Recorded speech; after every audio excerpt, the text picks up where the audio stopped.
大家好，我是平，今天要来跟你们分享的内容是如何演奏2个8度的 F 大调音阶。首先，我们先来看 F 大调有什么升降记号。那在五线谱上呢，你会看到有一个降记号在第3线的上面，这就代表你遇到每一个 C 都要演降。那我先来带大家看单簧管2个8度的音阶会遇到的2个降 C 要如何演奏。首先，我们先来看你第一个会遇到的降 C 指法要怎么按。首先呢，先按好你中央哆的指法，前面1、2、3盖住，后面大拇指盖住，然后再来右手的食指盖住下节管的第一个音孔。那千万记得是要用你的食指，而不是用其他中指啊或是其他手指去盖，一定是食指。那我就先来示范这个降 C 给大家听听看。再来看我们下一个会遇到的降 C。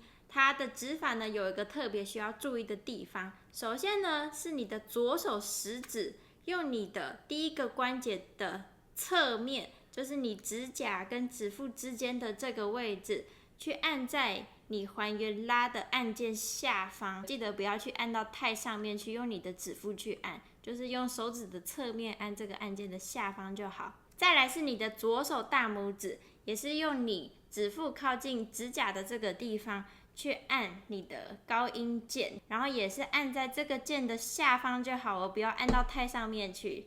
那我现在先来示范这个音给大家听听看。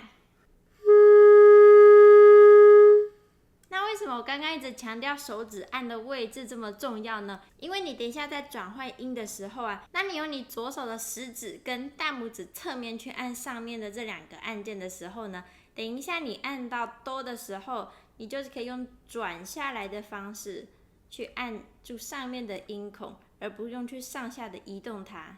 那我现在就先来带大家看 F 大调音阶的第一个8度要如何演奏。首先第一个音是我们最低音的发开始，它指法是什么？左手的大拇指后面音孔盖住，转过来看上面音孔1、2、3盖住，下面音孔1、2、3盖住，然后你左下方的小指盖住这个按键，这个是我们最低音的发。然后往上到还原收，把小指抬起来，然后到还原拉，无名指抬起来，然后记得到我们刚刚的降 C 哦。等一下就是把你右手的中指抬起来，然后再来把右手食指抬起来到哆，再往上到 Re， 左手的无名指抬起来，然后中指抬起来到咪，最后到发。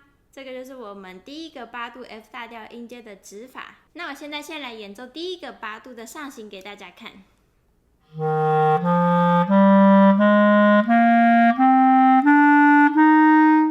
接下来我们继续往上看第2个8度上行。那我们现在先回到刚刚的发开始哦，再继续往上到收全放，再来到拉，左手的食指用侧面按住这个拉的按键，然后再来到降 C， 记得我们刚刚提到要怎么去按它哟。然后呢，再到哆，这个会比较难一点，记得你每一个手指同时放下来按这些按键。再来往上到 Re， 右手小指抬起来，然后到咪，无名指抬起来，最后到发，中指抬起来。这个就是我们第2个8度的 F 大调音阶。那我现在先来演奏第2个8度给大家听听看。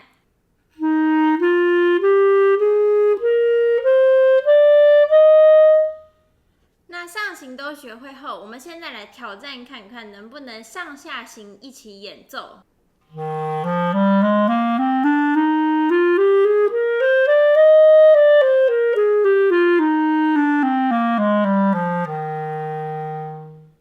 好，那最后呢，如果你想要把音阶练习的稳定流畅，建议你可以打开节拍器练习，一开始可以调慢一点的速度，然后之后再慢慢的加快，可以帮你建立稳定的技巧。好，那今天的分享就到这边结束。那如果你想要询问单簧管线上课程的话，你可以在下面资讯栏找到我的联络方式。那最后离开前记得按赞跟订阅，我们下次见喽，拜拜。